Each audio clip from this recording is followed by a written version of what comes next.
When the holidays start to feel a bit repetitive, reach for a Sprite Winter Spiced Cranberry and put your twist on tradition. A bold cranberry and winter spice flavor fusion, Sprite Winter Spiced Cranberry is a refreshing way to shake things up this sipping season. And only for a limited time. Sprite. Obey your thirst. Oh, Hilton stay, your beds are soft and cozy.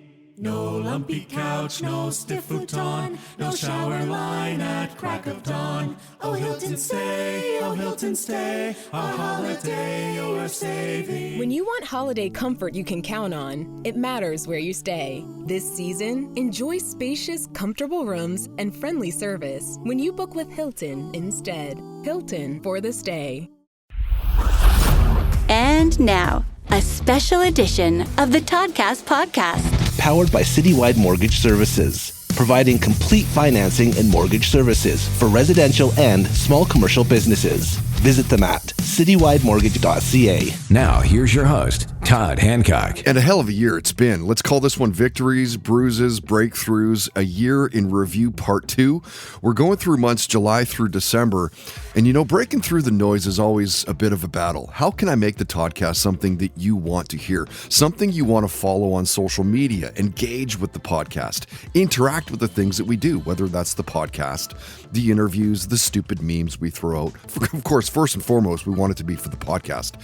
So it's good guests, check. Good music, check. For the most part, it's all about Vancouver indie bands with this podcast. Here and there, we'll chuck in something else, but it's not that often. So one of the key reasons I launched this podcast back in 2015 was to showcase and highlight our amazing indie music scene. So you'll hear 5 bands this week, as usual, and highlights from 9 guests in the second half of 2025. In sports, he builds football empires. She races like it's a second language, and he's a ring-commanding showman. In entertainment, then the shadows deepen a bit.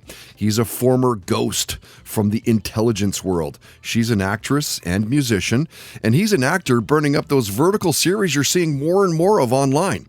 And in music, you'll hear from these guys in just a minute. He's an iconic Canadian frontman. She's a beautiful coastal voice, and he's the frontman of one of Canada's best rock bands, period. Appreciate you being there. My name's Todd Hancock. Crazy, we're wrapping up year 11, the start of year 12, just around the corner. And it's because of local Vancouver businesses we're able to keep banging out these podcasts for you year in, year out, like our title sponsor, Citywide Mortgage Services. These sponsors, quite honestly, they're the reason we're still around. So please, if it makes sense to you in your world for what's going on in your life, support the businesses that are supporting and sponsoring us. My good friend Dara is one of the owners of Citywide Mortgage Services. He helped me with my mortgage renewal at the start of the year. And let's be honest, it was a shaky start to the year with Trump being sworn in, the stock market just reacting negatively with that. Yet he still got me a great rate. Dara and his team will guide you through that whole process of whether it's home purchases, equity financing, refinancing, mortgage renewals like I did. They've been around since 1995. I know that you know the name. You've heard their name, and for good reason. It's widely accepted that they are the pinnacle of mortgage pros in the city. A standalone brokerage as well. They leverage relationships with over 30 Canadian lenders. They work for you. They don't work for the banks. 7 days a week, they have your back. All right. So this is the area of your life where you need a trusted source. I wouldn't trust anyone else. Use my network to better yours. Talk to Dara through citywidemortgage.ca. Okay, so coming up in just a few minutes in Listen to This, Danko Jones talks about creativity and those European fans. What he has to say is quite something. And that says a lot about North American audiences as well. Not in a bad way, just in a way. You'll know what I mean later on. As always, that's powered by Tedco RV Supplies in Langley. RV service and repairs, they are ICBC accredited, and they're coming up on 10 years. They're 9-year sponsors. No breaks, like back-to-back-to-back years. Unreal support from Tamara and Tedco. You can find them kicking around online, Instagram, Facebook, Twitter, at Tedco RV Supplies. First, let's get you to our musical guests in this Year in Review Part 2, going through the months July through December.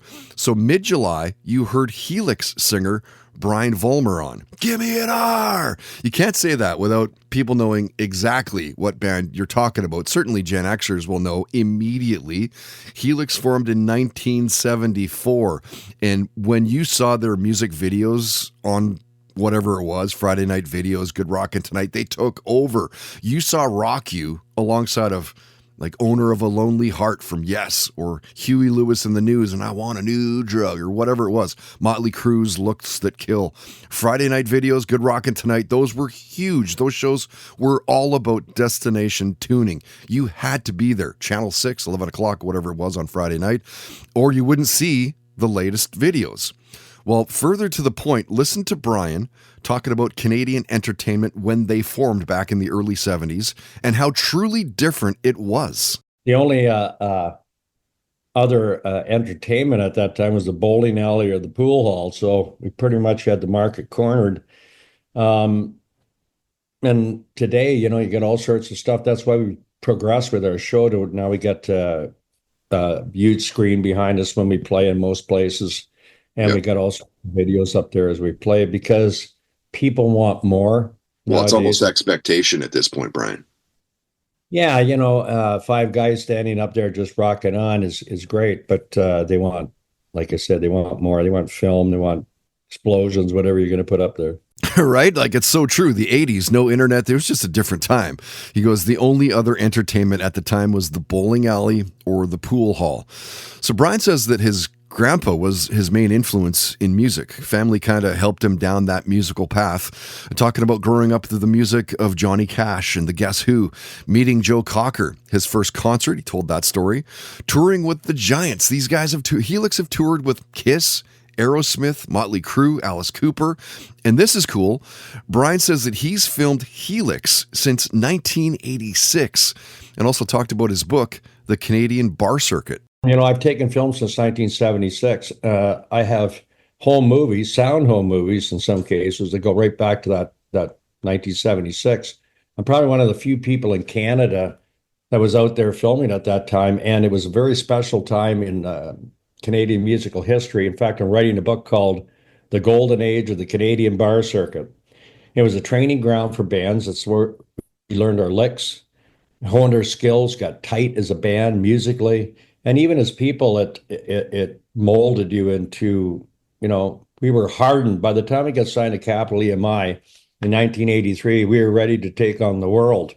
And the record company saw that in us. They came out to see us at the Gasworks, and they were kind of on the fence whether or not they were going to sign the band. And at the end of the second set that night at the Gasworks, Brent blew his amp up. So he went and stuck his little practice amp up, stuck a microphone up to it. We went on for the third set, and we rocked even harder than the second set when the record company was there. Unbeknownst to us, the record company had come in through a back door and was watching through a little window. And they said to each other, look, at these guys, doesn't matter what, they keep going. So that was a good investment for them. Like, think about it. If you're going to invest money in a band, you want a band to tour to get the music out there. And they saw that in us, and we were rode hard. And in fact, I talked to Al Harlow of Prism when I was interviewing people for the book, and he said the same thing. When Prism released their first album, they had Bruce Allen. They were writing with Jim Valance, who ended up writing most of the Bryan Adams songs with them. Mm-hmm. They had the agency set up. So, and they were rode hard musicians once again. And, the kind of like tick the boxes. Because if record companies are going to sink money into you, they're looking at an investment. And we were a good investment. That's a crazy quote. I'm probably one of the few people in Canada that was out there filming at that time. And it's not really a stretch to believe, right? Like, if you had a video camera back in the 80s, it was like, what, are you loaded or something? Brian also talked about touring with Chips Enough. We talked COVID, marketing his band, working with Took, how Canada is losing the training ground for smaller bands. And quickly, back to music videos, mentioning that you'd see Rock You as much as you'd see any other band. Listen to Brian talking about just how important music videos were. we had honed our skills through the bars, so we were well versed in moving around and working the camera and things like that. I remember we actually did a video type of deal with somebody at the Peppermint Lounge in Toronto. I'd love to find those tapes. And but that was on video. When we went to do the videos with at the Massey Ferguson plant, that was all film. It was shot in, I believe, 36 millimeter. Is that right? Mm-hmm. Like watching the videos as a kid, you didn't realize, like, you just like, it's Michael Jackson, it's Duran Duran, it's Helix, right? And you kind of just put them on the level playing field, like legitimately thought and still think that it just takes your band from another level. And it makes me wonder why. And I know that you've just re-recorded Rock You with Todd Kearns and Brent Fitz and those guys. We'll talk about that, but it like, relax. Why is it you think that that bands don't put music videos out anymore? Well, there's not the vehicle to get them exposure. No, but there is, though. YouTube's huge. Do they even play music videos anymore? Well, I don't think they do on TV, but I'm talking like people are on their phones all the time, right? Like YouTube is massive, Facebook and all those platforms could still facilitate the vehicle. It's just a different time. It's curious, I guess, and as a longtime person in we do try to put videos together when we can, but videos don't really have a instant payback, let's say. Yeah. You don't make money off of videos directly. It's more indirectly. In other words, if you got a video out, it probably prompts sales, vinyl or CDs or whatever, digital downloads. So that is the main way you get your money back. But they're very expensive. Like even a cheap video runs you anywhere from $3,000 to $5,000. No way. Right? Seriously? Yeah. So yeah, but you can do one walking down. Like I did one off my solo album where I just had my handheld phone and walked through several different locations. But the idea has kind of been done a million times by now because nobody's got any money. That's crazy, right? Even a cheap video, he goes, runs you anywhere from $3,000 to $5,000. Great to have on Helix singer Brian Vollmer. In mid-August, Carbon Wire singer Matt Visna jumped Zoom with us. He's easily one of my favorite Instagram guitar accounts. Check him out if you don't already. Ren Martinez was a guest in late September, another super creative force in music. Those interviews, those Zoom videos are online wherever you listen to podcasts or watch whatever you like at our YouTube channel, of course. And in mid-October, Rachel Cousins was a guest. Here's a 4-time Music NL Award winner, one of Eastern Canada's brightest up-and-coming singer-songwriters. Pop Artist of the Year a few times, a nomination for Solo Artist of the Year back in 22. Grew up in Newfoundland, started recording music at just 12 years old, easily one of Atlantic Canada's most promising stars. She's played shows with Alan Doyle, The Beaches, Serena Ryder. She's worked on a bunch of collaborative projects as well with choirs too. It shouldn't surprise you, that Rachel started taking music seriously right before high school, pretty young. I mean, it was definitely like right before high school. I think I like knew that that's what it was going to be. And then all through high school, I missed so much high school. I went to a music school-ish deal. Like I went to Holy Heart and I did all of my music courses and spent my whole high school career in the music theater, like in actual Holy Heart Theater with the theater department. And I had a very career-driven like high school experience. Everybody was so supportive. And so it was even before high school, and I was very determined through high school. And like I said, missed a lot of school, missed a lot of tests, missed a lot of parties and all that kind of stuff. But then obviously after high school, like everybody knew I wasn't going to post-secondary. It wasn't even a question. So when I graduated high school, it was like really lockdown time, do the things. Everyone else was gearing up to go to university. And I was like signing a publishing deal and doing all that stuff, just like getting ready to make a career out of it and claiming it as a business. Like Rachel Cousins Music is a business. And so this is all I've ever done. But I started taking it really seriously. I guess when I graduated in 2019, but even before that, I'd say I've been doing this for real. Yeah. Yeah, I think you'll find that with a lot of people that focus on music early in their life. She goes, I missed a lot of school, missed a lot of tests, missed a lot of parties and all that kind of stuff. Rachel's been a contestant on CBC's Searchlight contest. We talked about that. Got into family life as well, high school. She shared a near-death driving story.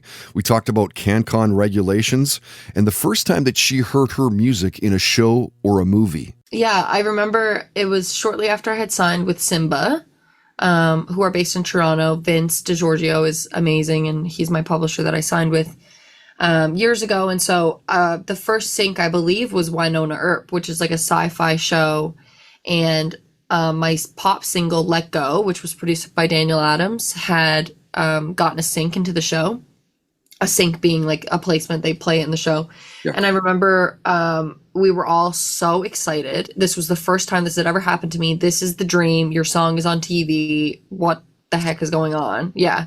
And I remember my whole family and I, like, we sat in front of the TV and we all had our phones recording it so that we could remember this moment forever. And they played my song, and I remember the scene too. It was like they were in the kitchen, or there was like a dinner party, and they have a speaker, like a radio on the counter, and my song Let Go was playing on the radio in the scene. And it was so cool to me because I'm like, this is a whole nother world that they've created, because I also love film and acting and all that stuff. And so I was like, this is so cool. My song is in this whole other world that they've created. It was amazing. Seeing it on TV was wild. But then the crazy thing that happened, which I didn't realize is something that happens when you get placements and stuff, is that, like, because it was a sci-fi show and they have such a broad fan base and like a really strong fan base, there was all of these playlists then of like Winona Earp episode whatever, and all of the songs that were in that episode would be on these playlists. And then Let Go had gotten all these plays, and all of a sudden I was like, wait, is this how this works? Like, is this? And that was like a whole thing for me. Like it just kind of, like I understood at that point, right? Like, yeah, like a ding, aha moment. Yeah. And then it just kind of snowballed from there. Then it was like a wedding show, wedding planners, or there was a whole bunch. Christmas Hallmark movies. It never gets old. Like, it really doesn't. It still feels the same way. It feels like I'm watching it for the first time every time I see like my songs in anything. It's really neat. Unless it's like getting all choked up, like fighting back the tears or what. Yeah, no, for real. I'm a crier. I cry at everything. Just awesome. She goes, this is the dream. Your song's on TV. What the heck is going on? What a trip that must be. I bet every time you see or hear your music in TV shows or movies, it's a trip, right? So cool. So staying on the subject, Rachel talked about the shows that she's been binge watching lately. She shared a touching story about seeing Avril Lavigne in concert. Horror movies came up. And which subjects will she rabbit hole on YouTube? I'm pretty bad for like falling into the political rabbit hole and just like that whole side of the internet of like what's going on in the world right now. I'm not like a conspiracy theorist, so like I don't fall down that whole end of it. But when I get on the internet and I am just looking at everything that's happening in the world, I fall down that side pretty bad. And then also hard not to. Yeah, it is really hard not to right now, especially when everything is so accessible. It's just like at your fingertips. You can find out what you want to find out or see what you want to see, or you know what I mean? Yeah, the problem though is, of course, you get both sides. It's like, they're all, each side is pushing their own agenda. You know what I mean? Yes, exactly. So that is a rabbit hole I do fall down quite often. And then I also, I'm big on, I always say that if I didn't go into music, I would have gone into like psychology, specifically in like criminal forensics and stuff, like behavioral analysis and all that kind of stuff. So I love like a true crime, but not like a podcast true crime where people are like talking. I want like the real deal. Like I want an interrogation room, that type of thing. Like I find that really fascinating too. So I hyperfixate on those sometimes. How people are you talking like the Jeffrey Dahmer things? Did you see that one? I have seen all of these. I love just random brothers cases and all that shit. It's just like, it's so intriguing. Like it is. It is very people live intriguing. among us. Yes. Yeah, it is. Yeah. It's quite scary. Mm-hmm. No doubt. She goes, you can find out whatever you want to find out or see what you want to see. You know what I mean? Yes, that is the stupidity of the internet, isn't it? Like whichever side you want, there's whatever you want to find online. So moving towards the tail end of the year, which was pretty awesome to grab Sloan singer Patrick Pendleton for a chat. Sloan, of course, is from Halifax. They formed in 1991, the year that I graduated high school. You hear them on most good Canadian rock radio stations, and they're one of those bands who can brag that they've kept the same lineup over the years, their whole career. The four members, okay, let's not talk about the breakup. We understand that. 14 albums, over 30 hit singles. So when did Patrick start taking music seriously? Well, in terms of like career wise, I would have been 23, but I was playing music before that, before Sloan, and I was working at it. But the problem is, if we were in Vancouver, if we were in Toronto, we would have started making music thinking like, oh, well, we're going to get a record deal and we're going to whatever. But in Halifax, that wasn't going to happen. Certainly not at that time. And so there was no infrastructure. There was no scene there for what we're doing beyond what local people were doing. But if you wanted to there were no real labels or anything like that. So the idea of me doing anything in Halifax was like not going to happen because it couldn't happen. So the idea would be maybe I'll move to Montreal, which would be the closest music scene. And so, but so taking it seriously really happened when we went on our first tour, which we got invited to go to. We had done nothing, but we somehow got to out to Vancouver to Music West, and that was our first tour. Was just driving out there basically with a couple of shows. And when we saw that some labels were involved and there was a whole music scene in Canada that we could be a part of, that's when I took it seriously. But before we were signed, though, but I knew like we were going to get signed. I knew something was going to happen. That's crazy, right? He goes, there was no infrastructure. There was no scene here for what we were doing. Talking about starting up the band in Halifax and their scene, or I guess lack of their scene back in the day. Cool to hear Patrick talking about the first time he heard his music on radio. We talked about the music that was in his house as a kid growing up.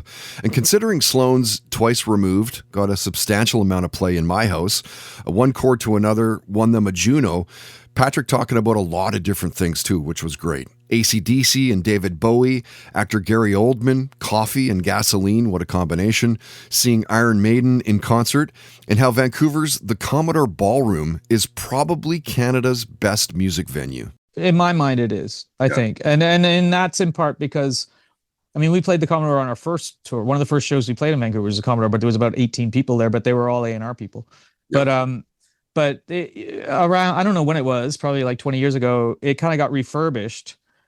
And the guy who's kind of running it, this guy Byron, used to do lights for us. And so it was sort of like redone by road people for road people. So in terms of like just the technicality of it, the dressing rooms, everything, whatever, it's such a great place to play.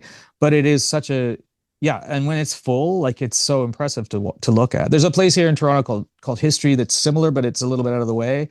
We did that too on the last record, and it was big as well. Like it's some of that's the thing is like there are some new venues or refurbished venues across the country that we saw the last time that weren't there before the pandemic. So I don't know if people are getting grants, but like it was better. We have better venues to play. Yeah. Because like we used to play in shitholes, like for sure, like straight up, like dodgy places. Getting in. Yeah. What are we doing? Like the Royal Albert and stuff like that, like whatever that. Yeah. That's cool. He goes, it was sort of redone by road people for road people. I'm not sure that I knew that the Commodore was redone by road dogs. I love that. Of course, you'll know Sloan for having lots of accolades over the years. 9 Juno nominations, 1 win, multiple East Coast Music Awards, named one of Canada's top 5 bands of all time in a CBC Critics poll. And when Patrick was a guest, we shared a clip of him talking about a specific show that they did up in Whistler, and typical snowboarder behavior. The Rolling Stones came up, so did sports, much music, Batman, marijuana, aliens visiting Earth, fixing Canada's problems. I would imagine that if there were aliens around, I don't know why they would. I don't know. But now aren't they talking about, maybe it's just TikTok, but they're talking about some object that's coming from a whole other area and they don't even know what the hell's coming out of it. Well, I think like the last couple of years, there's been kind of like, oh my God, this spaceship that turns at like a 90-degree angle goes 7,000 miles an hour. Like there's been sightings and shit like that, but that doesn't mean that they're stopping and hanging out. Well, that's the thing. And why would they, unless we're impressive or we have something? But I don't know. I would imagine they'll discover life and it'll be something like a microbe and everybody be like, who cares? Yeah, straight up, right? But also, like, I'm a little bit more concerned with what's going on this planet right now. Slightly. Yeah. Yeah, it's all going to shit, isn't it? But I find that that's the thing of this era is like people will be concerned about what's going on about aliens, and they won't pay attention to what's going on, not just across the world, but even in their own neighborhood. Everybody's paying attention to what's going on to somebody else somewhere else. It's like where I live in Toronto, it's like there's a lot of homeless people, there's a lot of drug. I mean, obviously Vancouver too. It's like, how about let's pay attention to that a little bit. Like 10 blocks away is a nightmare. Yeah. Or like Gastown or something. Yeah, like Main and Hastings is like, what the hell? This city is insane. Well, we played the Imperial Theater.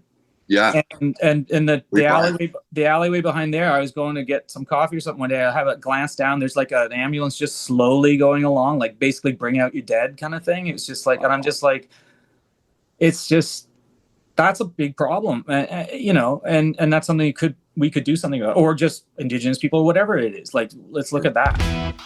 The Toddcast Podcast.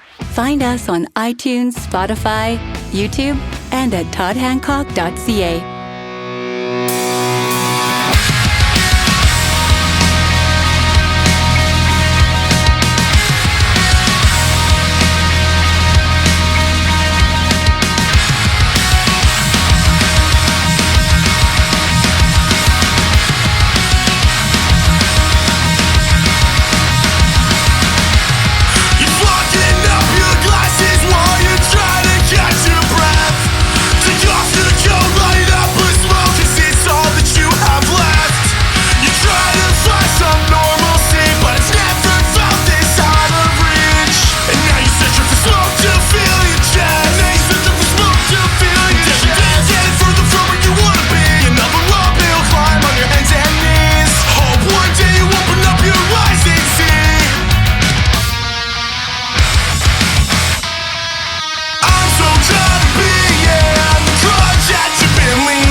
Listen to this on the Toddcast Podcast. Danko Jones has been rocking since 1996. 12 albums, over 25 years.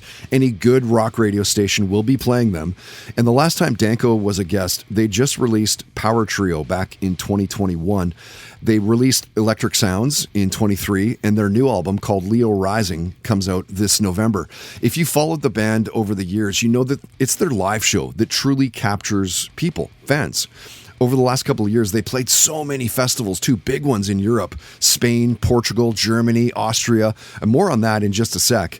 And when Danko last jumped a Zoom with us, I think we both learned a little bit about each other, talking about COVID, solidarity, endurance. He shared how albums come together, their writing process, and like always, other stuff comes up. Star Wars versus Star Trek. We talked about Slash and Todd Kearns, hologram shows like the Ronnie James Dio tribute tour.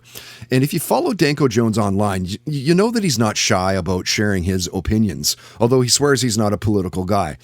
And this was cool. Danko talked about creativity and back to those European fans. So listen to this. Yeah, I mean, we've been pretty consistent. We put out a record every 2 years. So yeah, we've just been touring all the time. Although we don't tour in Canada as much as we'd like to, but we're lucky that we are wanted overseas more and have a market and and are able to do what we do, like over here, so we can, keep putting records out. So it's great. Mm-hmm. And I wonder what it is about the UK? What is it about Europe that loves your band so much?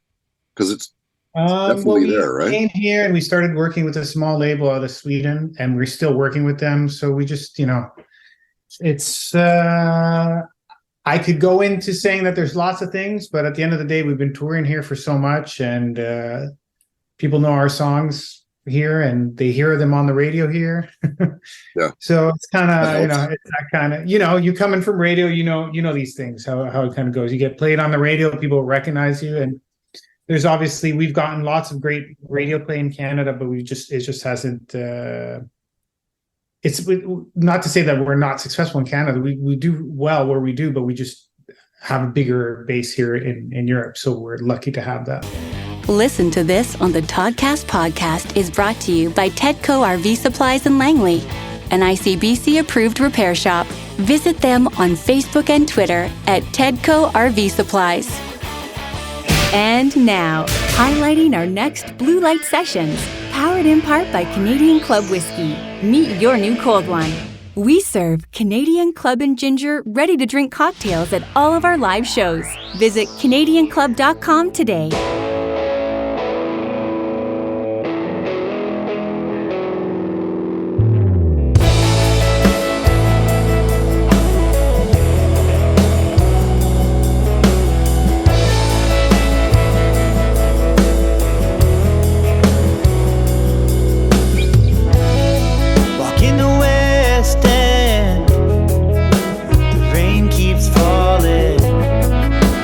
Crashing down on you.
just counting the time till they play another show for us. That band is Spendo, and a new song for them, Standing in the Rain. So we're what 1 month, 1 day away from their show with us on Saturday. It's a Saturday night, right? Normally you come and see the shows on Fridays, but on Saturday, January 31st at Blue Light Studio, it's the Toddcast Podcast Blue Light Sessions Volume 46. This time, because they did one with us a few years ago, they're doing two 45-minute sets with the interview and performance. Intimate, interactive. It's very cool. It's super fun nights. Grab tickets right now through Eventbrite, Brite, eventbrite.ca. Only $22 in advance, or it's 27 bones at the door. Doors are at 7 o'clock. Show starts at 8-ish. I played you Cloudsick. That was, for me personally, it's one of my favorite Vancouver bands, without a doubt, and a great song for those guys. One of the year's best, for sure. It's called Crutch. They had a really good year, and can't wait to see what's in store for Cloudsick in 2026. All right, so coming up shortly, and stop me if you've heard this before, actor Antonio Cupo talks about doing a sex scene with Penelope Cruz. You'll love the way that he unfolds this story. It's so good. That's powered by the Home Dwell Group, Vancouver real estate powerhouses. One of the partners, Kyle, I've known since elementary school, and he is a massive geek in that world. He's designed a bunch of buildings and homes here in Vancouver that you definitely know.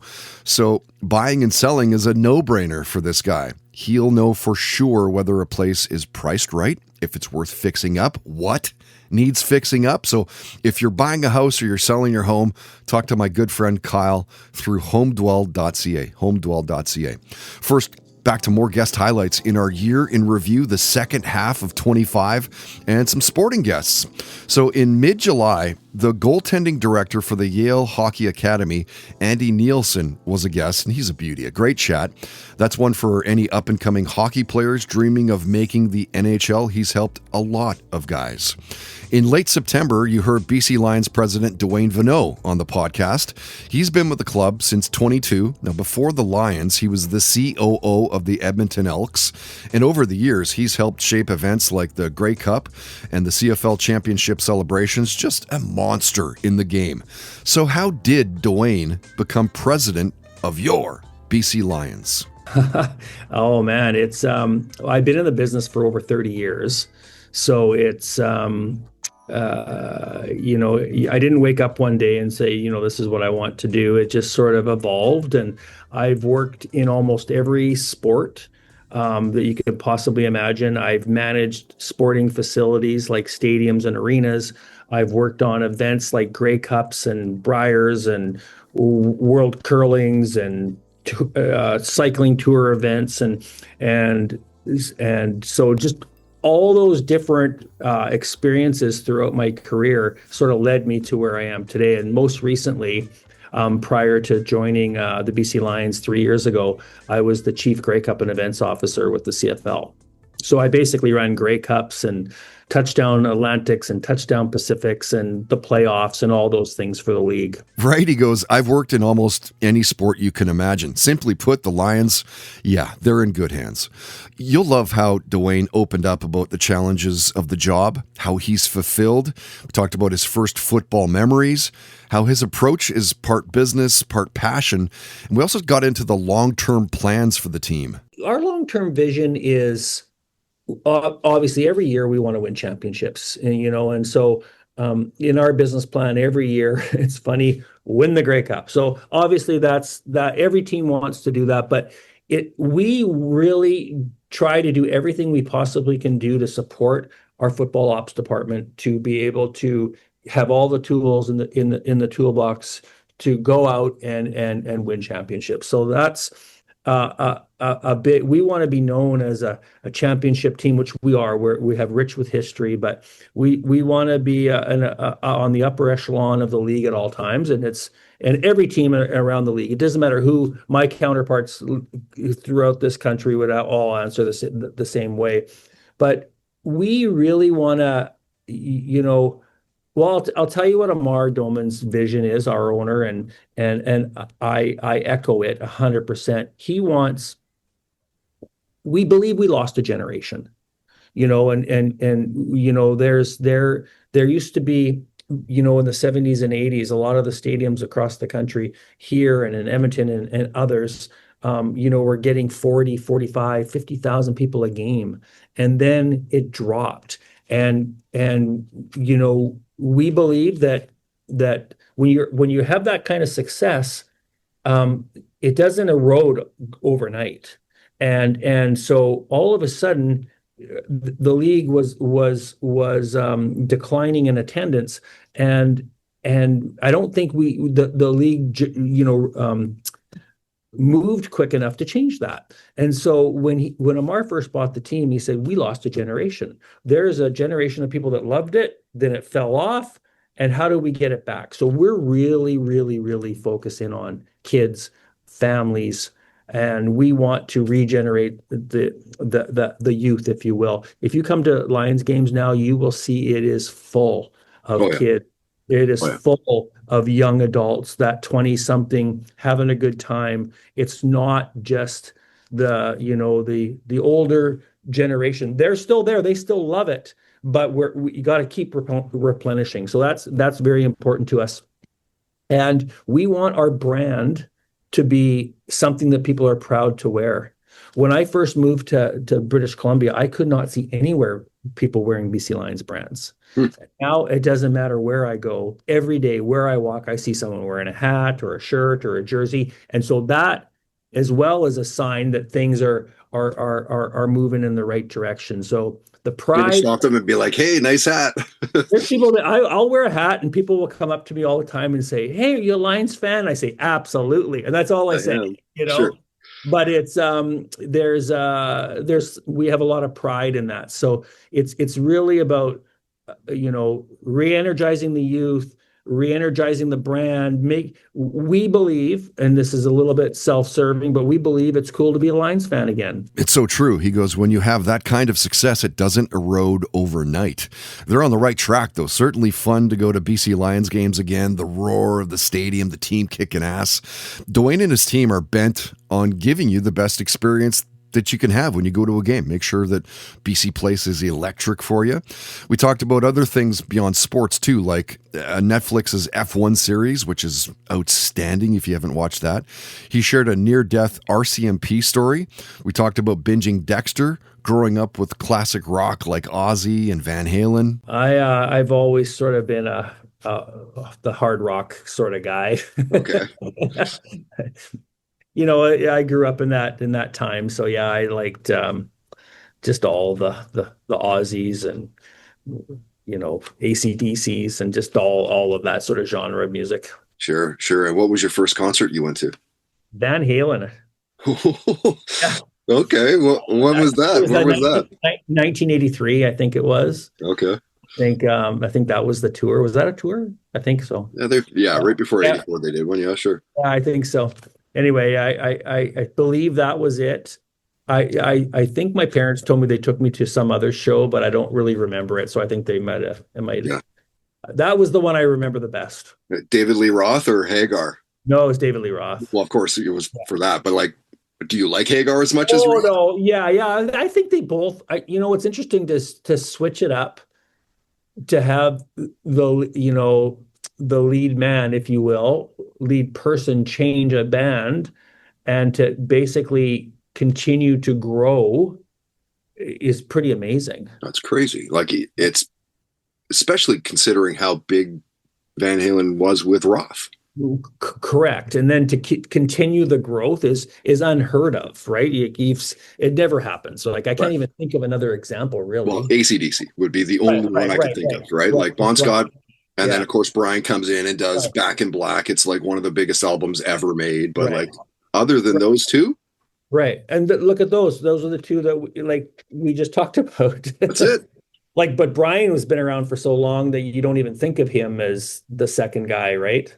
I don't anyway. You know, I think that most guys, certainly maybe people that grew up in that era, could certainly agree and understand and empathize where he's coming from. Like he goes, I grew up in that time, like the days of Aussies, AC/DCs, that genre of music. So shortly after Duane was a guest in mid-October, 14-time kart racing champion Sabre Cook jumped a Zoom with us. Sabre was born in Grand Junction, Colorado back in 1994.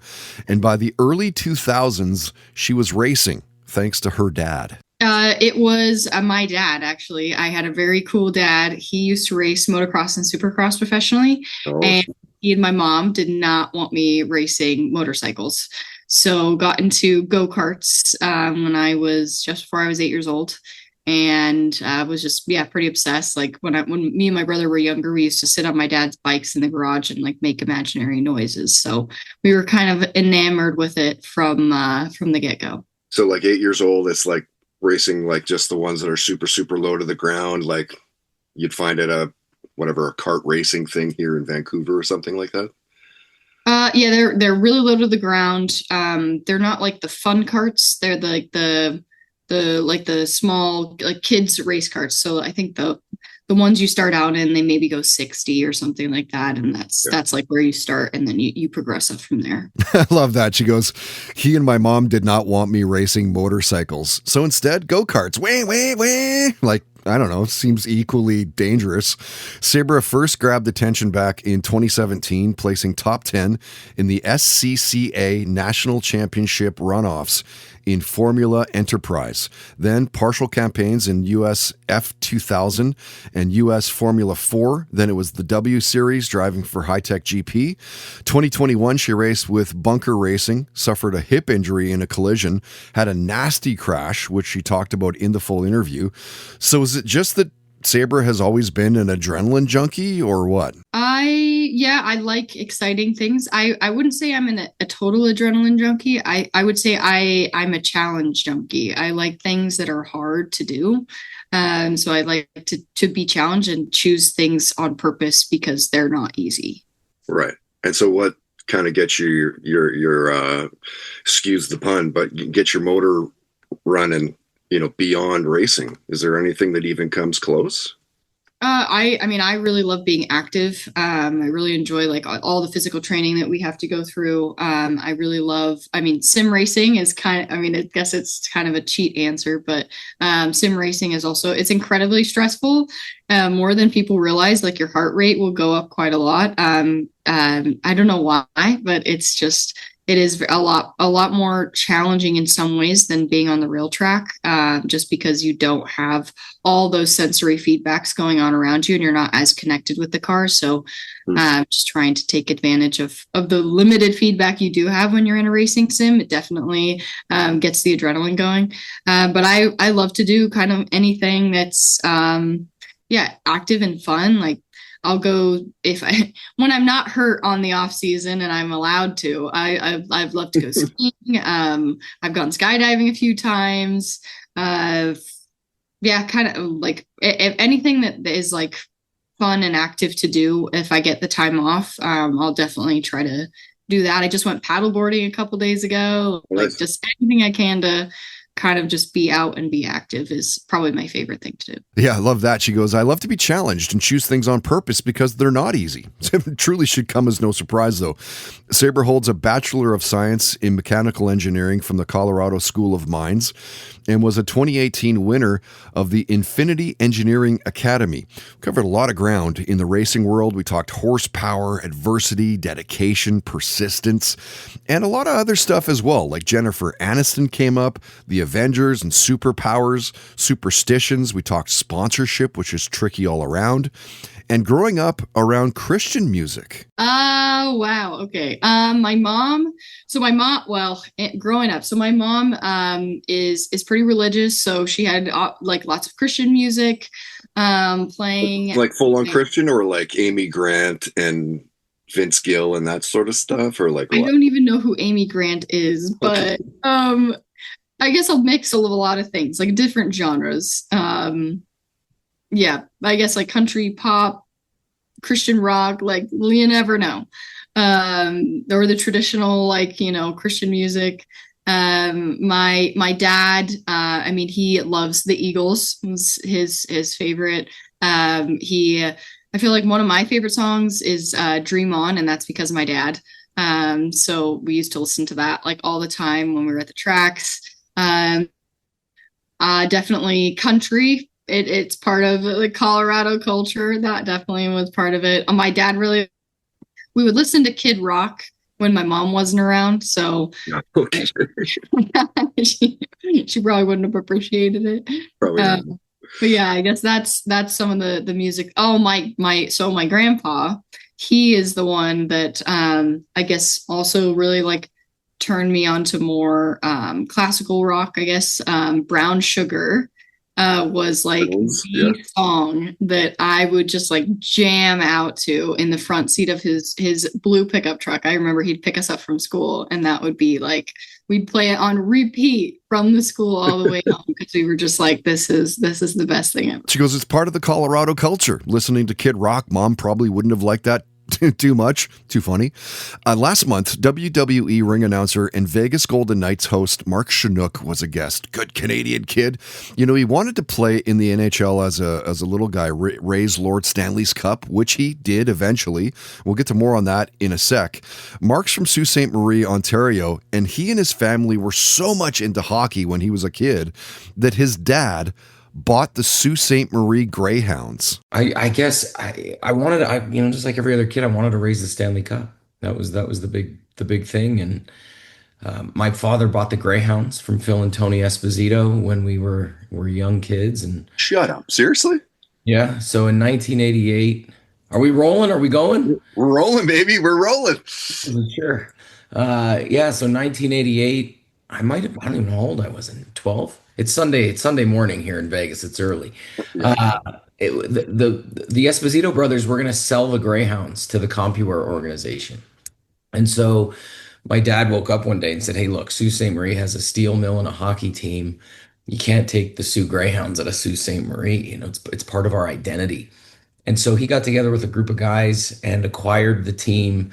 I remember we were on the street with buckets with signs that said "Save the Hounds," and it was right around the time that the loonie, the dollar coin, came out. And so we raised $250,000 from just the general public, soliciting funds for the saving of the Greyhounds. And my father was a dentist by trade, but quickly became president and owner operator of a junior hockey franchise. And, listen, we grew up in the Memorial Gardens. His dental practice was across the street. So after school, we'd walk across the street with him. He'd check up on things between patients. He'd be checking up on, day-to-day operations across the street. And it was a pretty wild time. He hired Sherry Basson as a general manager, Ted Nolan as a head coach. Danny Flynn was an assistant coach. I think they won 2 or 3 Ontario Hockey League championships. They went to the Memorial Cup finals 2 or 3 times in a row and won one. So not long after acquiring the team, they became national champions. And, I just wanted to do that. I just wanted to play the game. And so after that, that wasn't in the cards. It was figure something else out, finish school. And I got lucky. I moved to New York City and just started performing. I wanted to, pursue a Broadway career, and I got lucky with Broadway shows, and that's why I ended up in Vegas eventually. A show called Rock of Ages brought me here. What a crazy story. I remember that we were on the streets with buckets with signs that said "Save the Hounds," right? His dad buying an OHL franchise, Mark trying to make it to the bigs. So just a slight tweak from sports to a performance career into theater. Mark earned a Helen Hayes nomination for Best Supporting Actor for his role in Disney's The Lion King. So after that, a move to Vegas, performing in Rock of Ages. And all of this from an early age, inspired by Canadian actor Michael J. Fox. Yeah, I was a big Michael J. Fox fan as a kid, just simply because of his story and, fellow Canadian. I didn't really, get influenced by actors to become an actor. I was always this goofy dude. I was a goalie. Goalies are weird. And, I thought I was always entertaining. I was always sort of the life of the party, always being told to shut up on the bus. And so I knew there was something there, and I just needed to find find out if it was something that was tangible and that I could make a go of it. And so, when I moved to New York, I didn't really know NYU or Juilliard or Carnegie Mellon or these incredible Yale. I growing up in Sault Ste. Marie, we didn't at that time. You didn't know about these amazing educational institutions. Yeah. So I just surrounded myself with people that I thought knew what they were talking about, and I trusted them, and I just tried to surround myself with the best of the best in New York City, and it was an awesome time. I was 19 and I moved in 96, and I was there for almost a decade, and just surrounded myself with really cool people and studied with the best possible teachers I could, and I just got lucky. Part of the business is getting lucky, but also understanding that when that audition shows up or that opportunity presents itself, you need to be ready. You need to be prepared. And the stories that we hear people is getting off a bus and turning it into overnight sensations are so far between. People work their lives just to have that break, right? And I think I didn't really have a break per se. I just, in Broadway, you just prove to casting directors that you can do 8 shows a week, that you have the ability to sing at the top of your lungs 8 shows a week and not suck. And when those opportunities show up, just make sure you're ready to go. It's so funny. I was always sort of the life of the party, always being told to shut up on the bus. It's no surprise where Mark's taken his career with that quote in mind, mentioning the WWE, the Vegas Golden Knights, but you also saw him as a ring announcer in the Top Rank Boxing on ESPN. Mark's philanthropic work should be mentioned as well before we wrap things up with him. He does a monthly show in Vegas called Monday's Dark that supports local nonprofits. He's raised millions and has partnered with more than 100 charities. We talked about the way more than just sports as well with Mark, like superhero movies, family road trips came up. We talked about Jake Paul and boxing. Anne Murray, like what? Anne Murray came up. Mental health, Hulk Hogan, and how he did eventually raise Lord Stanley's Cup after becoming part of the Vegas Golden Knights in-rink entertainment team. And then I got a call saying, hey, would you be interested in joining us as a host? I didn't even know what that meant at the time. I'd never hosted anything other than some fundraisers. Yeah. And I said, all right. So they handed me a microphone, and I've been with the franchise ever since. And you see the picture over my shoulder on this side. I did get to raise a Stanley Cup. It just wasn't as a player. And the minute I got the email saying, hey, please click the link to be fitted for a ring, is when it really set in, and I knew we were a part of something special. My father was here for Game 5. Wow. 2 of my older brothers, and it was just awesome. It's a moment that I'll never forget. And to be honest, I think George McPhee said it best. I ran into him in the hallway in the office a couple weeks later, and I said, how do you feel? And he was like, I feel like I'm part of a club that nobody can ever kick me out of now. And that's it. That's the truth. My father's last name is on a ring. When I got the ring, it was in a FedEx box and sent back to Sault Ste. Marie very quickly.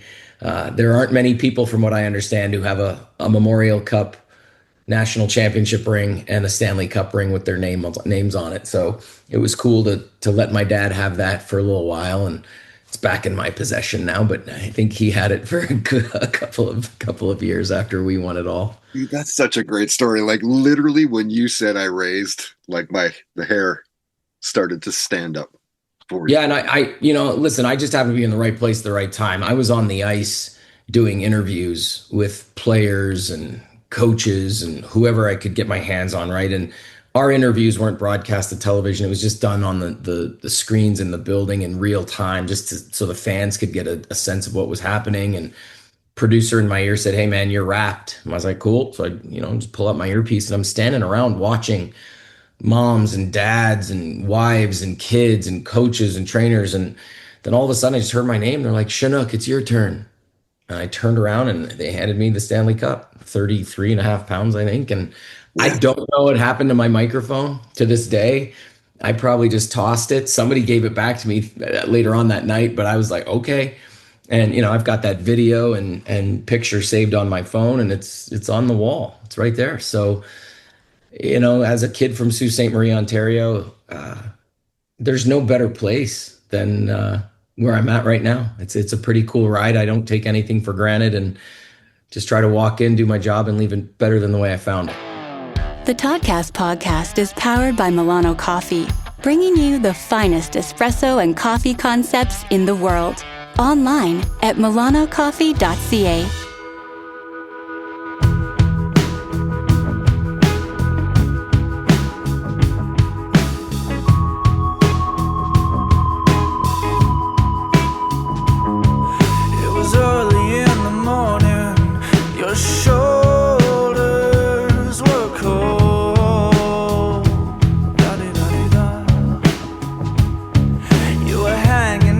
Pictures in your mind, I suppose. La-di-da-di-da. Let's tear them all down, rip them to shards, set them all ablaze, do it again. Murder the man who's buried in your head. Have a sweeter dream, oh please, oh please. Have a sweeter dream of me.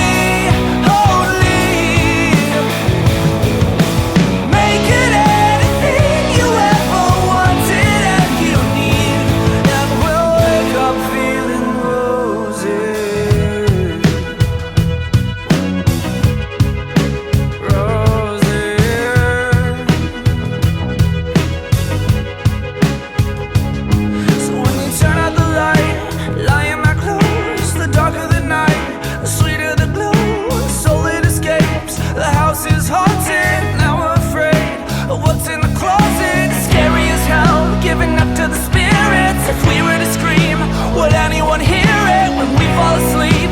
Just take me wherever you go.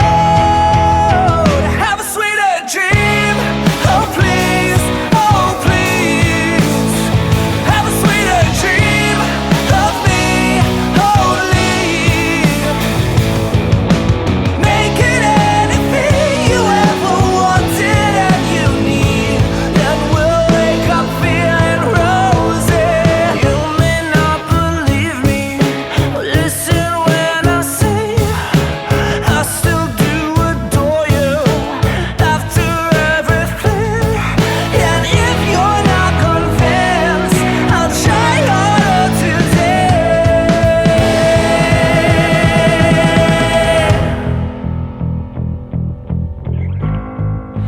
Rosy, wake up feeling rosy. Rosy, rosy.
And now, stop me if you've heard this before on the Toddcast podcast. Actor Antonio Cupel was born and raised in Vancouver. He's been in the arts most of his life. We've known each other for close to 2 decades. First met him originally when he was fronting a rock band called Hybrid Cartel. Even back then, Antonio was starting to lean into the acting world. He eventually made the move to LA, started landing serious gigs. Steven Spielberg, James Cameron, working with big names. You've seen him in Bomb Girls with Meg Tilly, Ice with Donald Sutherland, Peacemaker with John Cena, impressive stuff, right? When he was a guest, we talked about COVID's impact on productions, the music that he grew up around, like Cream and Elvis, folk music. Parenting and family life came up. So did how European customs differ from what we know here in North America. And stop me if you've heard this before. Antonio told the story of doing a sex scene with Penelope Cruz. Did I ever tell you about the Penelope Cruz story? No. Oh my God. So we were on that set. Isabelle Quichette is the director. And she's just phenomenal. And Penelope Cruz, and I show up, I get hired for this job, and I'm playing her brother. I'm playing her brother in the movie. That's what I get hired for. And I was like, okay, cool, play a brother in the movie. And suddenly, I get a call a few weeks later, and it's like, hey, there's been a big change, and Penelope no longer wants you to play her brother. And I was like, oh, and I remember I was in LA, and my agent called me, and I'm just like, oh, that sucks. All right, well, it was kind of too good to be true anyways, and let's just move on. And she was like, no, in fact, she wants you to play her lover. And I was like, what? She's like, yeah. She saw the headshots on the wall, and she was like, no, this guy can't be my brother. He's got to play my lover. And I'm going, this is insane. And they said, oh, and by the way, for the change, they want to increase your rate because they feel bad that you lost this role for this other role, casting. So, and I'm just like, oh, okay. Literally, I will do this for free. You know what I mean?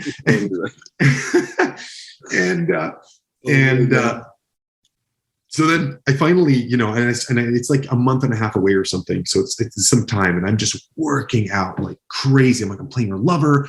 It's going to be this grandiose sex scene. This is that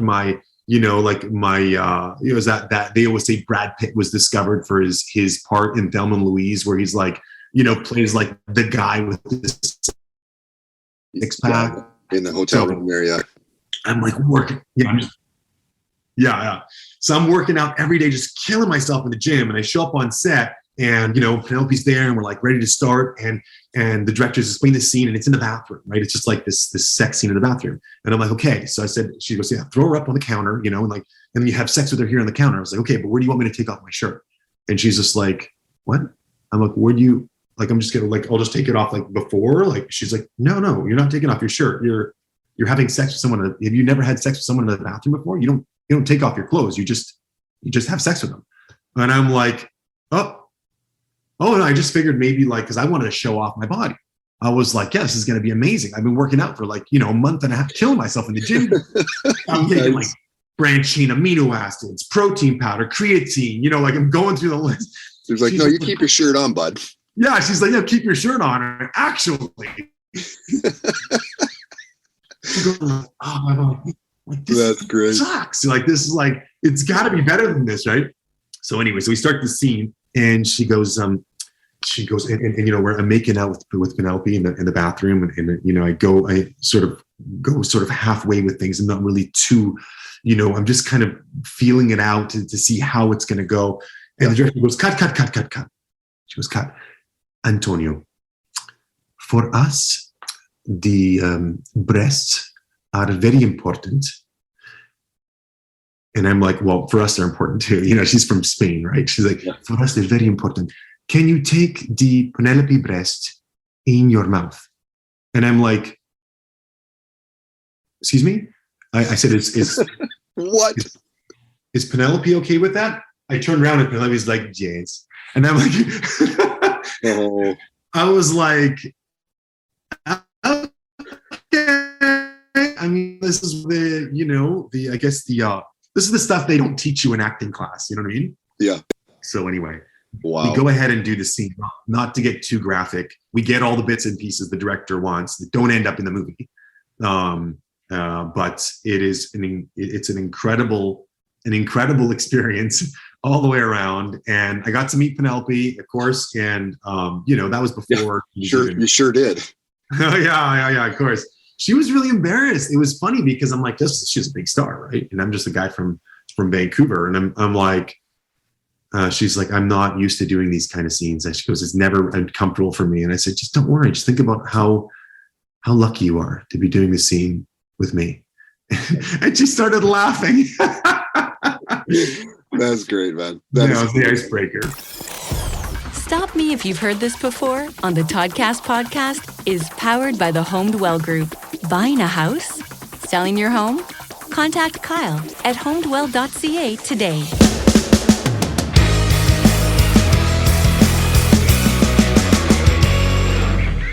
Do you ever feel the same way? Short breath and your lungs are caving in. Do you ever need to hide away from everything that's happening? Do you ever feel the same way? Your eyes are open but it feels like you're dreaming. Do you ever need to hide away? Need to run away? Need to get away? I know this silence, I've felt it before. I know this silence. No matter how far you go, your demons will follow.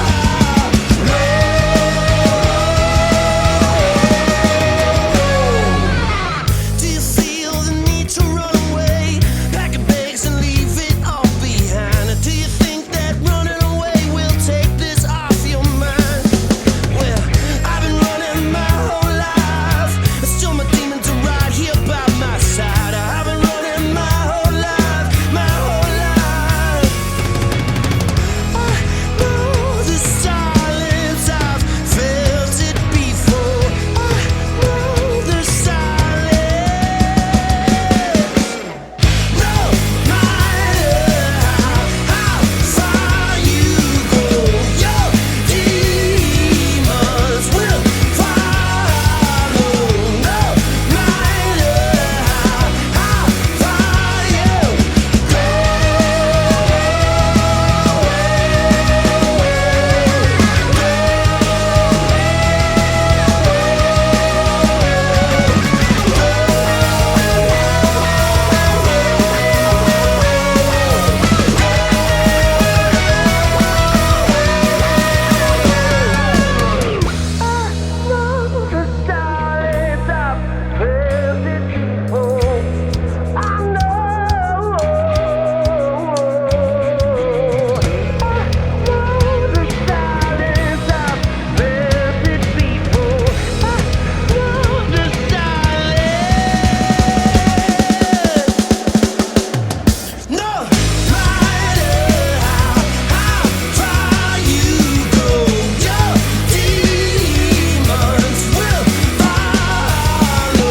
you ever feel the same way?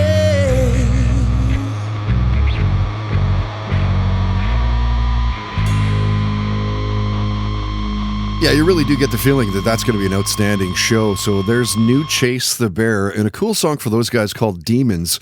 So they're playing the Blue Light Sessions in February, on Friday, February 27.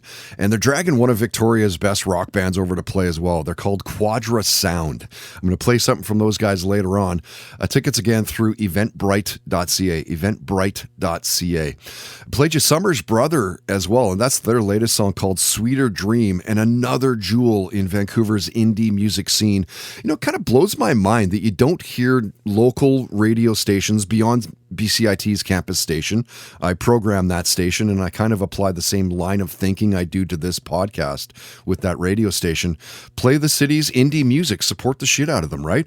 But no other local bands are playing Summer's Brother, and it's just a travesty. Breaking that one out. It's a travesty. Okay, so let's get you to our final guests of this episode 381, our year in review, part 2. So author Mark Hagenson jumped to Zoom with us in mid-July. This is a super interesting conversation as he wrote his book around a hijacking of a Canadian airplane that his dad was flying. and he tells you all about the craziness that ensued. Actress Rosita Young was a guest in mid-August. You got to love her energy, just a ball of positivity. Very cool. And in late September, you heard Gavin Stone on this podcast, a former spy for the British Ministry of Defense. Like, how cool is that, right? Covert ops, over 2 decades of service. He's a master of surveillance, anti-surveillance, of persuasion. He's a best-selling author, top-ranked body language expert, in fact, ranked number 9 in the world. So to the pressing questions, are the James Bond movies truly accurate to the real world? No. So there's 2 sides to this. There's a yes and a no. There is a place up in Milton Keynes that does actually make kind of gadgets that we might need or helps disguise certain objects as other objects or that kind of thing. They might be able to hide something within your phone that allows you to do more than what the phone would normally do, but it's hidden within an app that just looks like an everyday calendar or something along those lines. So that they do that to a degree, but the majority of the time they actually go the other route, which is what they call BIC, or bought in country. And so what they will do, because if you can imagine, if I get to the airport of a foreign country and I've got a watch that explodes and a pair of X-ray specs and all the other gadgets that are super cool, I'm not getting through the airport. It's not going to happen. And I'll have a lot of questions to ask, and I probably will either be arrested or persona non grata in a very short time. So what they do, instead of giving you those things, they teach you how to make them yourself. You will have lots of lessons in, if you mix this, and this in these quantities, you will have an explosive. If you mix this, and this, you will have a knockout gas, or you will have a smoke bomb, so we learn how to go to shopping stores or DIY shops or whatever and get whatever we need and what's publicly available for us, and to anybody else really, but how to use it in a very different way. Gotta love that. Instead of giving you those things, they teach you how to make them yourself. So yeah, they just make you a badass. Gavin doesn't give out classified secrets in the podcast, but he does tell you about human behavior and just kind of reading the room. We talked about romantic relationships somehow. We talked about binging YouTube, his love of author James Clear, reading the book Puppet Master's Bible. Speaking of, Gavin's book, How to Tell If Someone's Lying, he says is part tradecraft manual, part crash course in psychology, and you're going to love how he became a spy. Okay, so that was something that I didn't go in the usual way that most people get into the industry. So usually at college they get a tap on the shoulder and they get the kind of how would you like to do something for your country kind of conversation. And me, I did it a different way. I got in the back end through the private sector, and I got good at one particular thing, and I was told, you're pretty good at that. How would you like to do this? And this was like in private investigations or that kind of thing. And every time I moved up, my circles grew, my capabilities grew. And I started off with real low level stuff and managed to work my way up to just rubbing shoulders with the right people. I got government contracts for surveillance. And the more people I knew in those government departments, the more I could say, hey, can I give this a shot? Or they'd recognize something in me and say, you're not too bad at that. Do you want to give this a go? And just built up until eventually rubbed shoulders with the right people and said, hey, can I get on the books as a permanent employee? And they were like, yeah, okay. We'll give you a go. So I guess kind of a right time, right place kind of thing. He goes rubbing shoulders with the right people. I got government contracts for surveillance. Pretty cool. Gavin's become somewhat of a savant for the security pros, helping corporate leaders get the edge on everybody else. And he was open talking about pretty much everything and anything. We talked soccer, we talked outdoors, the music of Queen and Whitesnake came up. We talked family and traveling. And would he ever go back to being a spy? I could, but I wouldn't. I'm actually now working on something which is a first of its kind. I've teamed up with a guy from MI6, a couple of guys from CIA, a fella from Mossad, and a former KGB agent, and we are bringing intelligence officer training to the public. And what we're doing, we've taken out all the flash and the bang and all the stuff that they're not going to need in everyday life. And it's concentrating on the psychological training given to intelligence officers. And this will be able to give anybody anywhere no matter what their abilities are, a massive advantage in anything they do in life. You know, whether it's buying a house, whether it's getting a promotion, whether it's finding a wife, whatever it is, it gives them a completely different strategical thinking system to be able to achieve whatever the hell they want. And that's launching in October. I was going to say, when's that starting? So where's that through? So I've done I've set up a company called SpyQ, and there's a holding page where the website will be soon, which is literally spy-q.com, where you can register your interest. But the website should be done very, very soon. We're just going through the last bits of tweaking and sorting that out. But yeah, there's either that, or you can contact me directly on LinkedIn. And if anybody wants any more information, I can kind of, pass that on to them from there. So, but yeah, this is a one of a kind, and we've taken the best of the best from around the world, all the best agencies, all the best training techniques and methods, and we've condensed it into this high ticket event, which will be in London in October. Like, come on, how cool does that sound? We're bringing intelligence officer training to the public. Shortly after Gavin was a guest, we jumped a Zoom with actress Lawson Grayson, an up-and-comer crushing in the vertical series world right now. More on that in just a sec. Then last month, actress Gina La Piana was a guest and talking about acting alongside of Al Pacino in the new movie Maserati The Brothers. She plays Al's wife. Gina was fun, just lots of energy, a versatile actress. You've seen her in Strong Medicine, Resurrection Boulevard, The Shield. She also has a career in music. She's a recording artist with soulful Latin and pop influences. So, okay then. So what's harder, making music or acting? I don't know. I think they're the same. I feel like they're all the same compulsion and passion. For me, I can only speak from my lenses, right? And for me, music for the longest time was so effortless. And that's why I think it happened really quickly for me. I had a bunch of record deals when people were all trying to get record deals. I was being offered deal after deal in girl groups, and things were just happening for me around music. I don't know if that's like how much my father's legacy played into and what I saw and how many hours I put in as a kid with my dad singing songs and writing songs and the practice over and over and over. And then all of a sudden I come out and I'm having all this stuff happen so young. Right. And I was not prepared for that. I think I missed the mothering side of the equation that said, like, beware of the big bad wolf, and didn't know what my beauty or what to do with it or how to navigate it in that town. And all of it is a blessing because it's all taught me and made me who I am. And it sounds like a cliche, but it's true. We can all look back and say, wow, I can see why those things happen and why I'm here, standing here now. It wouldn't be here in this place, receiving this gift at this time if I didn't go through what felt like torture, at that time.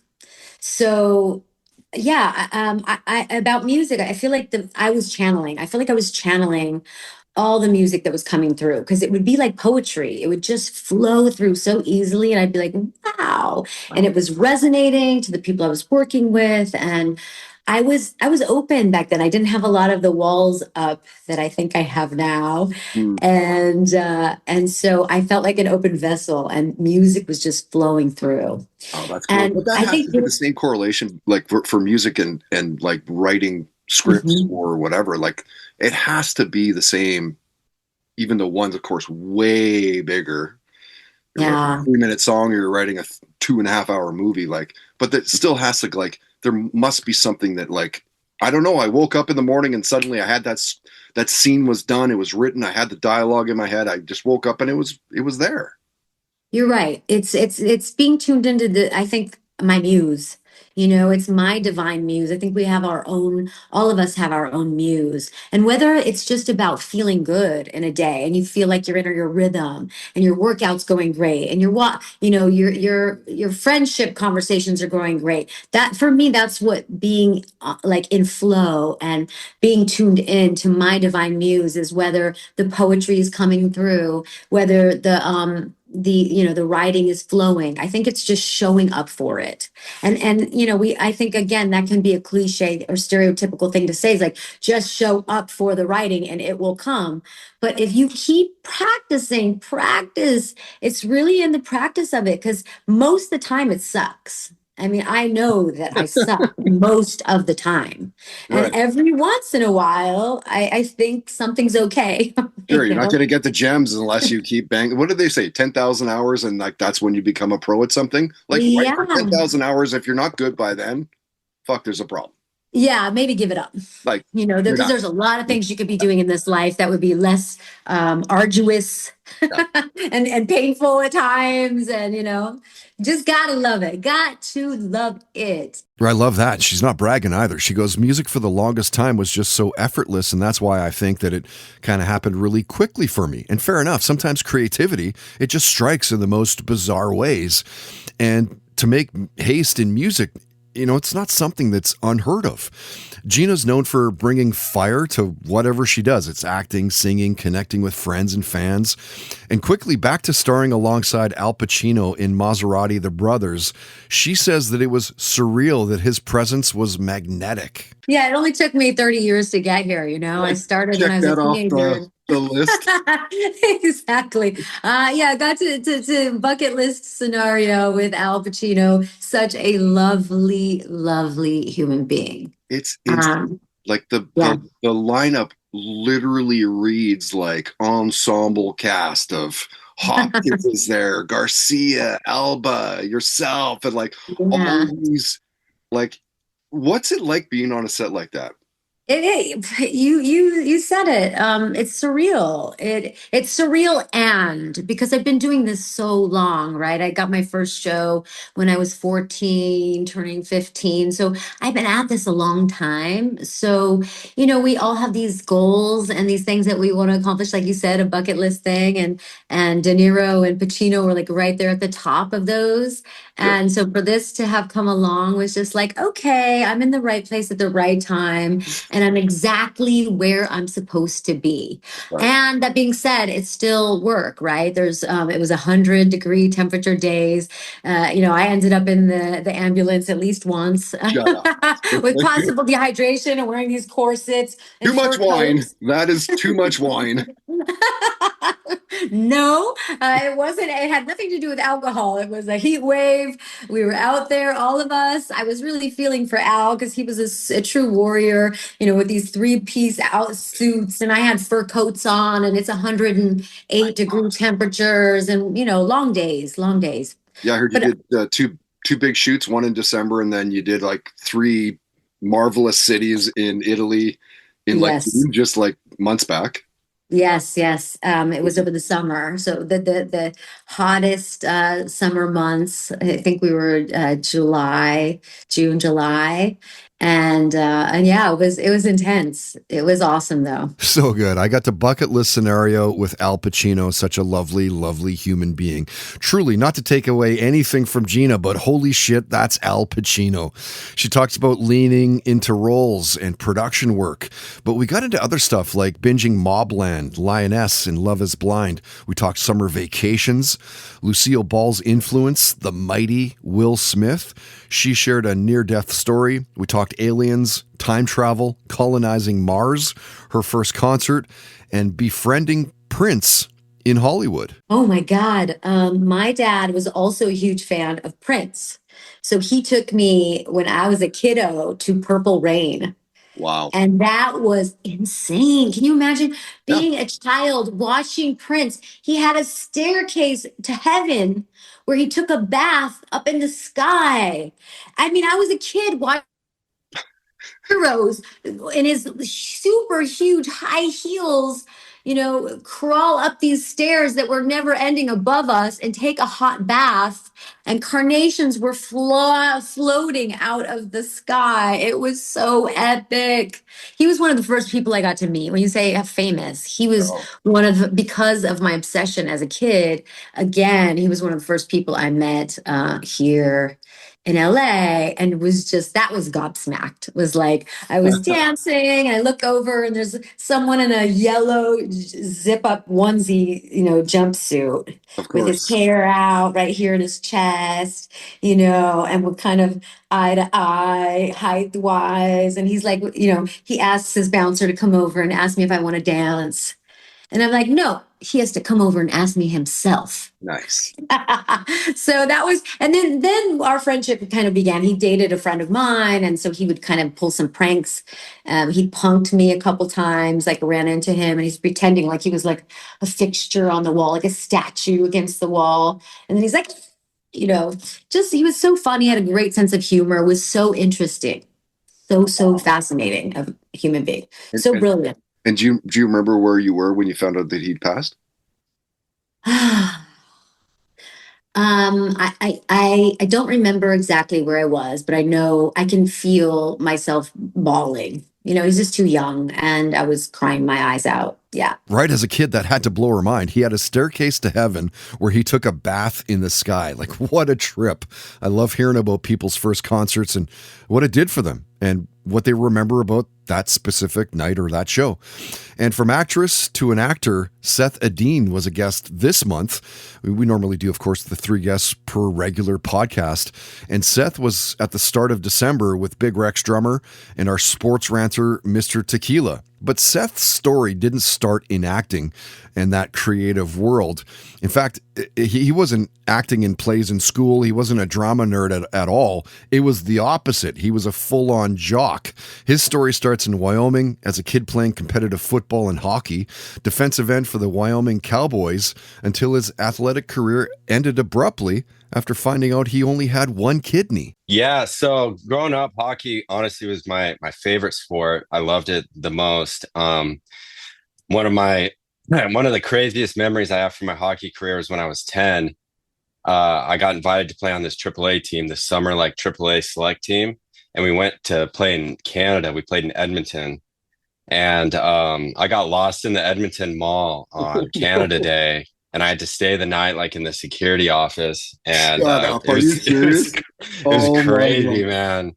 But yeah, I did both growing up. But I come from a big football family, so football just came a little more naturally to me. And in the States, there's just more opportunity to play football. So I played in college, and I had to retire because I injured my kidney, and I found out I was missing a kidney. But like I was on track, both my uncles played in the NFL. My dad played all 4 years of college. So like I had it in me, but I don't know. Football is a taxing sport on your body. So when that happened, I was just like, I don't know if it's really, I was good, but I wasn't like I played with Josh Allen, who just won the MVP. I wasn't that good. I wasn't that level. So I'm like, is it really worth it? So, but I'm glad I did, because it led me to the career I have now. What a story. I got lost in the Edmonton Mall on Canada Day. I had to stay the night in the security office. Like, what? Seth was forced to retire and pivot into modeling and acting, and more on that in just a sec. After football and hockey was no longer the option, let's go back to 2019, and Seth moves to California, signs with a modeling agency, and by 2023, he was taking acting classes. You've seen him in a lot of vertical series of the last little while, most notably as Easton Black in Breaking the Ice and as Samuel Trent in Open Your Eyes, My Billionaire Husband. Seth is absolutely blowing up doing microdrama vertical series. Dude, it's crazy. I remember when I first started doing these like microdramas, my first one I ever did was this like werewolf one, and it was pitched to me like, this is like Twilight meets 50 Shades of Grey, and yeah, just act like that. I'm like, okay, whatever, all right. And I showed up, and it was like the craziest shoot I'd ever done. Like to this day, like we did what is equivalent to like a 3-hour movie. We shot it in 7 days, which is insane. No. Really? Yeah. We were, but I was so green at that time. That was my first project I'd ever done. So I didn't even like shooting like this. Like, I'm like, oh, I guess that's just like how it's done. So I was just so naive to it. And then now I've done, almost 30 projects now. I realized that was like an anomaly, but Dude, it's been crazy, and thankfully, so my biggest project is breaking the ice, which all the folks north of the border are gonna love. It's a hockey one, and I grew up playing hockey. Started playing when I was 6 years old, and we're in the. I have to rep the Tip of Avalanche the hat to here. the Avalanche there, yeah. Yeah, gotta tip my Let me boys. hold up. If you grew up playing hockey, which team did that expansion blast into Colorado from? Oh, Quebec, man, the Nordiques. Nordiques, that a kid. Yes. Okay, so he knows his stuff. I know my puck, man. That is nuts. He goes, what is equivalent to like a 3-hour movie we shot in 7 days, which is insane. Crazy to think that you can shoot a 3-hour movie in a week, but somehow they do. Seth talked about a lot of things in his life. Family was kind of a thread through the whole interview, which was cool. Seeing Big and Rich and Def Leppard in concert. Philip Seymour Hoffman's movies and his acting career. We talked about the stuff that Seth was binge watching at the time. Country music, Top Gun, career highlights. And this is beauty. You're going to love this. A near-death story from a little trip down to Mexico. Oh, man. I do have one. I have a couple, actually. There's one good one, though, because it was with one of my like good friends growing up. So over COVID, man, I learned a lot. I grew a lot over COVID, man, as we all did. Yeah. But what a crazy couple of years. What a crazy couple of years. So during COVID, one of my good friends growing up, his name's Bryce Meredith. He's was a very accomplished wrestler, and he fights in the PFL now, formerly Bellator. Oh, no way! And cool. Yeah, he's a badass. And yeah, but he lived those leagues. You are a mother, man. Yeah. He's a motherfucker. Let me tell you. But so he hit me up. He's like, because he lives in Arizona, and he's like, dude, let's go. You want to go down to this city in Mexico called it Rocky Point. I don't even remember the actual name of the city, but it's called Rocky Point. It's like right there on the armpit of the Baja California Strip, and then the main part of Mexico. Okay. And I was like, dude, yeah, let's go down there. So I met him and his girlfriend down there. And I took the sketchiest way down there. Like I drove down through San Diego, and I drove a majority of my drive through Mexico. I don't know why I did that. That was so dumb. Like the road was like unmarked. It was just like a strip of asphalt, like potholes, just like I was driving and I'm like, I think I've messed up, like shit. And I remember I was driving in the middle of this highway, got pulled over by the federales. The federales, or so they said. I don't know if they were legit or not. And they just stopped me for no reason, like raided my car, and they're like, do you have any money? Do you have any money? I'm like, I don't have. Luckily, I had no cash on me. They're like, do you have any cash? And I'm like, no, I don't have any cash. They went through all my bags. They shook you down, like to make sure you didn't have cash on you? Yeah, like they told me to get out of my car. Right when I got out of my car, like 4 guys opened the doors to my car and just started going through everything. And I had no cash on me or like, I didn't have anything. I had like a little... I'd like the Zen pouches, and they're like, what is this? What is this? I'm like, those are nicotine pouches. You can keep them. Like, geez, like, I swear I don't have anything. Like, and they're like, okay, you're good to go. And they let me go. And I remember driving away, and I was like, what the heck just happened, dude? Like, I was like freaking out a little bit. I'm like, that's all right. Like, I'm going to get to this town and we're going to be good.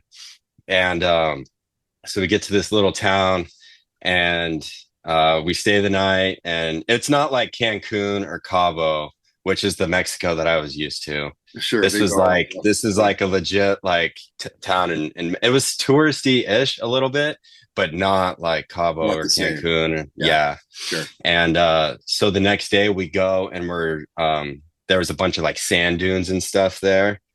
So we rented like a big like Ranger, I guess. Like it's like the ATV, but it has like the cage over it. Okay. And I'd never driven one before. But my friend Bryce, like he grew up riding all that. So he starts driving it. He's like drifting around, like making it look so easy and shit. He's like, dude, you want to give it a rip? I'm like, yeah, let's give it a rip. And he made it look so easy, and I have no idea what I'm doing. So I'm just like kind of like jerking it around. And I eventually like rolled the thing. But yeah, that was that was stupid on my part. I learned a lesson that day. I'm like, I'm never driving one of these again. So almost like died there. And then we get back, and the people at the rental place, like, but nothing was messed up on it. Like the actual ATV thing was fine. There was like a little scratch on the rolling cage, but other than that, like, it was completely fine. Yeah. And but we get back, and they're pissed, and they knew right away that I rolled it, and they're shaking us down. They're trying to say that the thing's totaled. They're like, they must have like a camera on it or something for them to know that. Like, how would they know that if there's no visible markings? Like, what? Yeah, like there was the little scratch, but other than that, like, it was fine. Like, it worked. We drove it for like 45 minutes afterwards, and it was like fine. Yeah. I think they had like people out there watching us or something. Yeah. Because we came back, and they're pissed, and they're like, you got to buy us a new ATV, $25,000. I'm like, what? I didn't sign the contract. Like, Bryce signed the contract. So I'm like, dude, I don't have 25 grand. Like, so like, and this was the most scared I've ever been in my life. They took Bryce to the jail. And like, you got to pay us. And I'm like, oh my God, dude. Like, I was freaking out. I'm freaking out.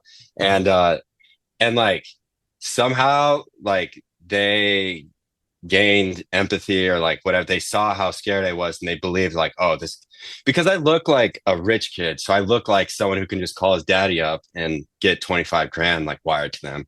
And they did their best to shake that out of me. And I'm like, dude, I do not have that. Like, I have nothing even close like to their that. MO or something. Cause the same sort of thing happened to me. I can't remember what the island is called, just off of like Playa del Carmen, I think. And then there's like a little thing over, and I did the same sort of thing, and I was bagging on this bike, and I brought it back, and they were fucking just livid with me, and they're trying to shake me down for like 7K or some shit. And I was like, fuck, not happening. Like, just, yeah, what are you talking about, man? The bike's fine, dude. Yeah, that's exactly what happened. Like, I'm like, it works fine, and they're speaking in Spanish. I have no idea what's going on.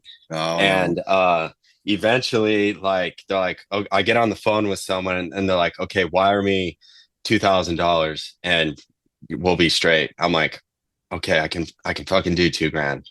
Not really, but like, I physically did have $2,000 that I could give them. So at this point, I'm so scared. One of my best friends is in jail right now, or I thought he was in jail. I think they just had him in the cop car and like drove him like down the street just to like scare me. Yeah. But in my head, I'm like, and it's just me and his girl and his like wife. So I'm like, oh my God. She's shitting a brick. And she's shitting a brick. But they say $2,000. I'm like, okay.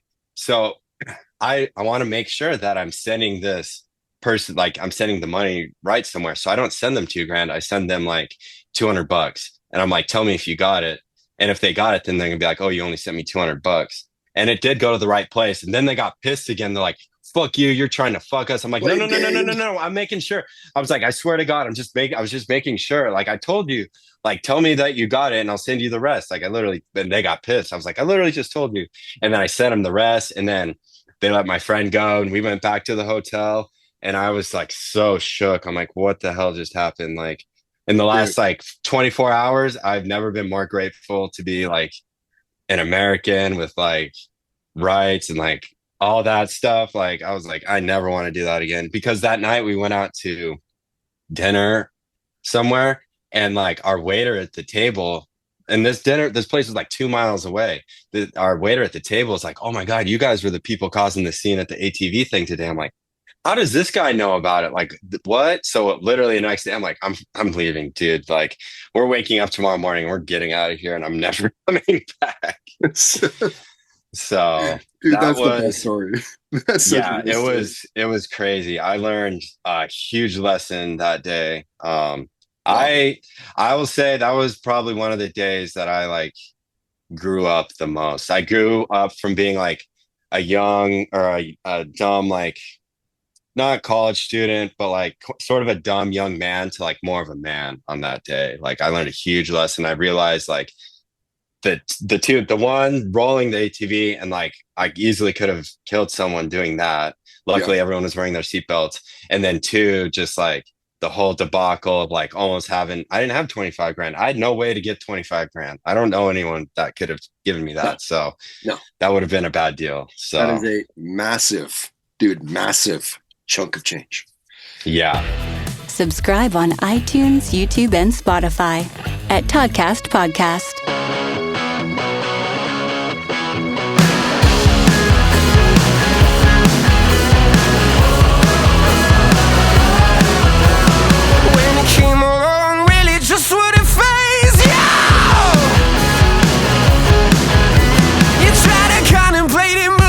Wouldn't tame you. You said I'm sorry, I don't want no life that is perfect. I see your best intentions, but I don't deserve them. Now I'm so blessed for your love. I'm so blessed and I just can't get enough. Show me all the truth, but I won't believe it. You're the living proof, so keep on deceiving. You fall into the ground and your voice starts screaming. I meet you in the night when the moon starts bleeding. I'm so blessed for your love. I'm so blessed and I just can't get enough. Constellations in the sky, revelations in your mind, reveal the truth unknown. When you find yourself alone with the echo in your soul, let it show. You're so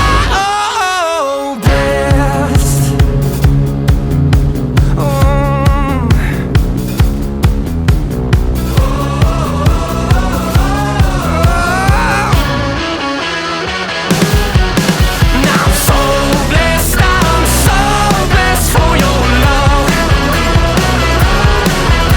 I'm so blessed and I just can't get enough. Constellations in the sky, revelations in your mind, reveal the truth unknown. When you find yourself alone with the echo in your soul, let it show. You're so